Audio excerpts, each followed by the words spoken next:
Gaza और Israeli forces के बीच युद्ध जारी है। इसे लेकर जो ताज़ा हालात हैं, सबसे पहले हम इस पर एक नज़र डाल लेते हैं।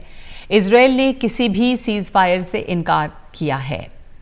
नेतन्याहू ने कहा है कि दक्षिणी गाज़ा से कोई मदद आने का फैसला नहीं लिया गया है और न ही लोगों के बाहर निकलने की इजाज़त दी गई है। मिस्र और गाज़ा में राफा क्रॉसिंग अब तक खुला नहीं है। मिस्र गाज़ा क्रॉसिंग पर राहत ले जा रहे ट्रक भी खड़े हुए हैं और बड़ी तादाद में लोग भी वहां पे जमा हैं।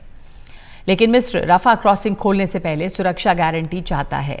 इजरायली सेना ने कहा है कि हमास ने उन 199 लोगों को बंधक बनाया हुआ है।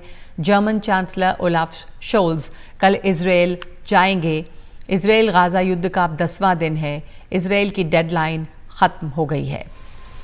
गाज़ा में ग्राउंड ऑपरेशन के लिए सीमा पर सैकड़ों इजरायली टैंक है। अब इजरायल की जमीन समंदर से हमले की तैयारी है। युद्ध में 286 सैनिक समेत 1400 से ज्यादा इजरायली मारे गए हैं। युद्ध में 2670 फिलिस्तीनियों की मौत हुई है। करीब 10,000 घायल हैं। गाज़ा में इजरायल ने ईंधन बंद कर दिया है। बिजली और पानी सप्लाई भी बंद है।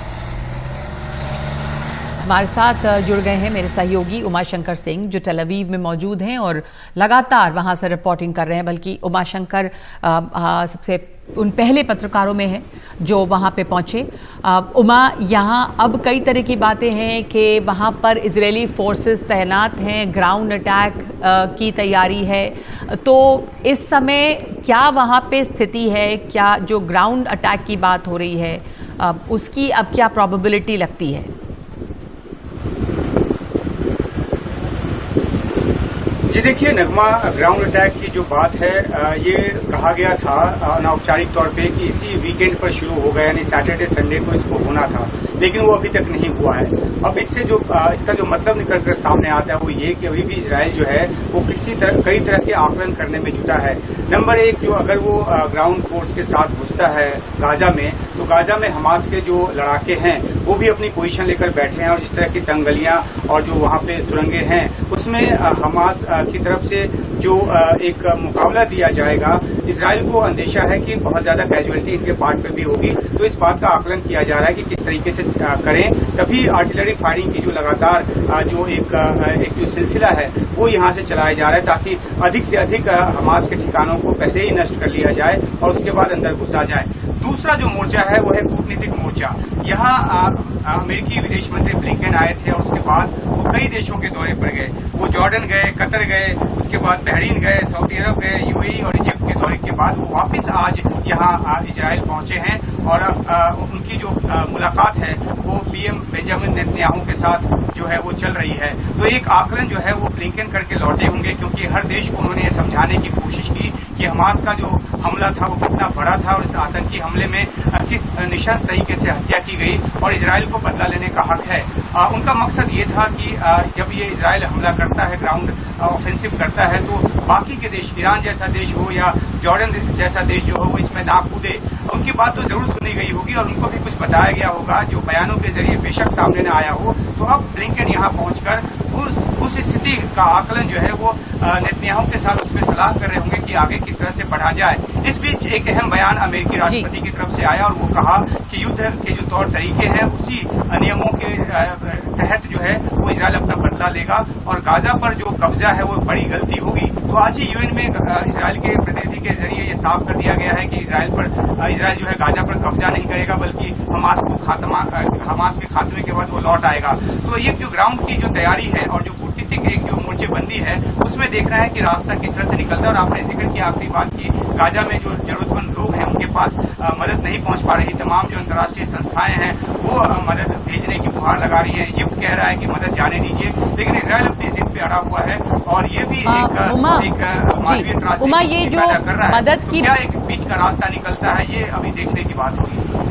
जी, आप जो इस मदद की बात कर रहे थे, ह्यूमैनिटेरियन एड की, उस पर ही मैं आपसे जानना चाह रही हूँ, क्योंकि यहाँ पे जो हम खबरें देख रहे हैं अलग अलग सोर्सेज के जरिए कि राफा बॉर्डर जो ओपनिंग है वहाँ पे ट्रक्स जमा हैं, लोग जमा हैं और लोग निकलना भी चाह रहे थे, लेकिन इजिप्ट चाहता है कि किसी तरह की गारंटी भी दी जाए सिक्योरिटी की।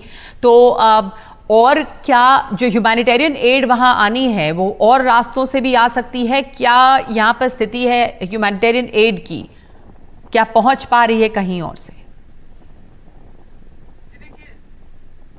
देखिए, जो तमाम सप्लाई जाती थी गाजा में, वो जो इजराइल के रास्ते से जाती थी, और जो केरम सलूम यहाँ पे जो चेक पोस्ट है वो एक मुख्य चेक पोस्ट है जिसके जरिए तमाम आपूर्ति जाती थी। इस शनिवार के हमले के बाद, 7 अक्टूबर के हमले के बाद इजराइल ने सब कुछ बंद कर दिया। एकमात्र रास्ता जो है वो राफा का बचता है, जो कि इजराइल कंट्रोल, जो कि इजिप्ट के कंट्रोल में आता है। अब उस तरफ से भी अलाउ नहीं कर रहा है इजराइल, क्योंकि उसे लगता है कि अगर ये अलाउ कर दिया तो फिर जो उसके पास जो एक बार्गेनिंग पावर है वो खत्म हो जाएगी। बंधक को छुड़ाने की कोशिश लगातार इजराइल की तरफ से की जा रही है, और अमेरिका जो है बाकी देशों के साथ सलाह करके एक मध्यस्थता की कोशिश कर रहा है, लेकिन वो नहीं हो पा रहा।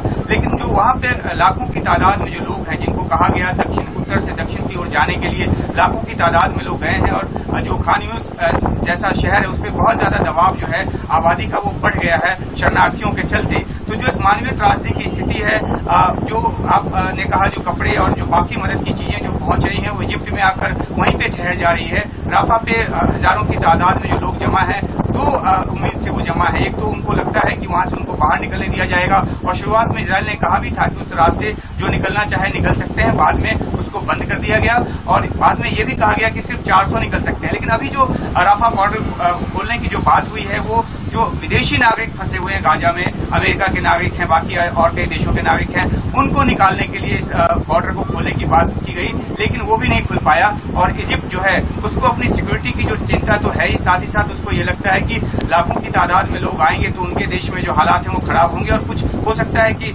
जो आतंकवादी हैं वो भी वहां घुस आएं। तो कई तरह के कंसर्न है, कई तरह की कोशिशें हैं। सबसे बड़ा सवाल यही है कि जो निर्दोष लोग गाजा में हैं उन तक कैसे मानवीय मदद पहुंचे, और इस बात पे इजराइल जो है अभी तक कोई भी रियायत बरतने को तैयार नहीं है, और सबसे बड़ी चिंता की बात यही है। जी, शुक्रिया आपका उमाशंकर।